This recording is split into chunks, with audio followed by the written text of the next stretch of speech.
सबैजनालाई चासोको विषय रहेको चाहिँ कति सहयोग उठ्यो भन्ने पनि धेरैजनाले सोधिरहनु भएको छ हामीलाई। कतिजनाले कति सहयोग गर्नुभएको भन्ने सोधिसकेपछि आज हामीले त्यो सङ्कलन बुकबाट हामीले केही कुरा भन्न गइरहेका छौँ। हामीले फोटो त फेसबुकमा पनि राख्नेछौँ साँझ भरे, हजुरले फेसबुकबाट पनि हेर्न सक्नुहुन्छ कसले कति सहयोग गर्नुभयो भनेर। अहिले चाहिँ हामी सरस्वती कतिजनाले कति सहयोग गर्नुभयो भन्न बताउन गइरहेका छौँ। भनिदिनु न दुई चार कुरा। हुन्छ, सबैलाई नमस्कार।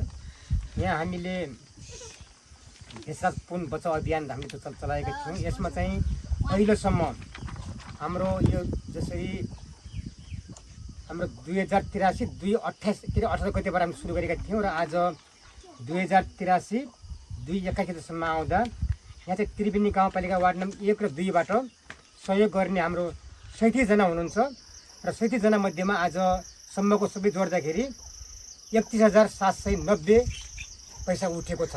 विशेष सबैजनालाई धन्यवाद। यो हामी एक्लै दुइटैले गरेको अभियान होइन, हामी तपाईँ सबैजना 37 जनाको मन एक ढिक्का भएर यो पैसा रकम उठेको हो।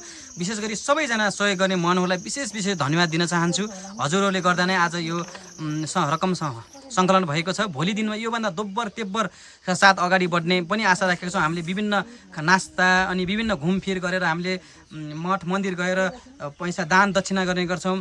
हामीले त्यो गरेको पैसाले हामीलाई लाभ भयो कि भएन, हामीले त्यो पैसाले पुण्य कमायौँ कि कमाएनौँ, त्यो पनि सोच्न जरुरी छ। यस भिडियो मार्फत हामीले गरेको पैसा सही ठाउँमा सदुपयोग भयो कि भएन, हामीले अहिले त नास्ता खाजाबाट बचाएर पैसा उहाँलाई सहयोग गर्न सक्यौँ भने पक्कै पनि हामीले जीवनमा एउटा पुण्य कमाउनेछौँ भन्ने आशा राखेको छु।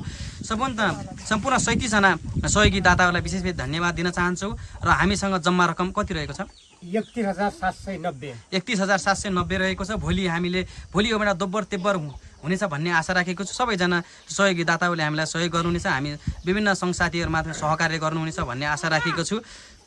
हवस्।